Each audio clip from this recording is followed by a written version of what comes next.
দেখো আমি এখন মাছগুলোকে লাল লাল করে ভেজে নিয়েছি, গুলোকেও ভেজে নিচ্ছি। মাছগুলো রুই মাছ,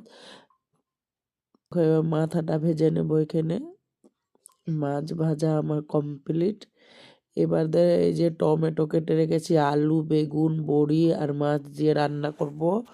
তো চলো তাহলে এবার রান্না করে নিই। এই যে প্রথমে আলুগুলাকে ভেজে নেব। বেগুন গালাকে দেব না এখন, কেন কি বেগুন একটুতে নরম হয়ে যাবে, ওই জন্য আলুটাকে একটু বেশি ভাজবো।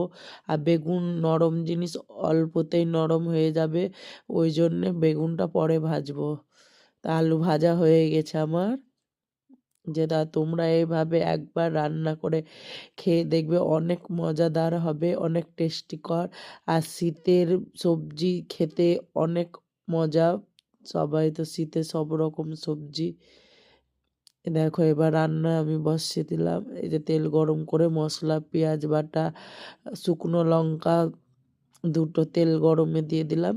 পেঁয়াজ বাটা সব, রসুন, সব রকম মশলা দিয়ে, হলুদ, লবণ, ধনে গুঁড়ো, জিরে গুঁড়ো, যা যা মশলা লাগে সব দিয়ে দিয়েছি। এর মধ্যে আলু আর টমেটোকে আগে কষিয়ে নিয়েছি, তারপরে বেগুনটা দিলাম। বেগুনটা ওই তো বললাম না কি নরম হয়ে যাবে একটুতে বেগুন। এবার বেগুনটা দিয়ে একটু কষিয়ে নিব।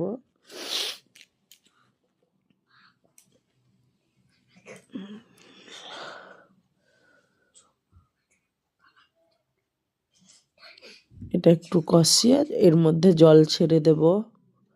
তো তোমরা এইভাবে একবার রান্না করে খেয়ে দেখো, অনেক মজাদার হবে।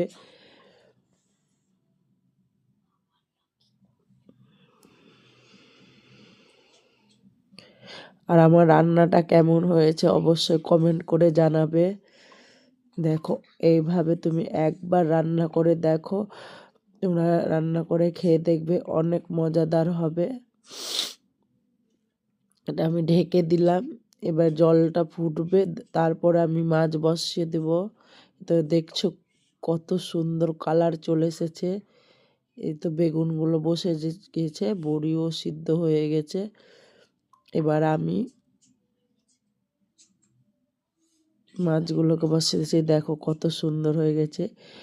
আলু, বেগুন, টমেটো আর বড়ি মাছ দিয়ে অনেক মজাদার খাবার। ভালো লাগলে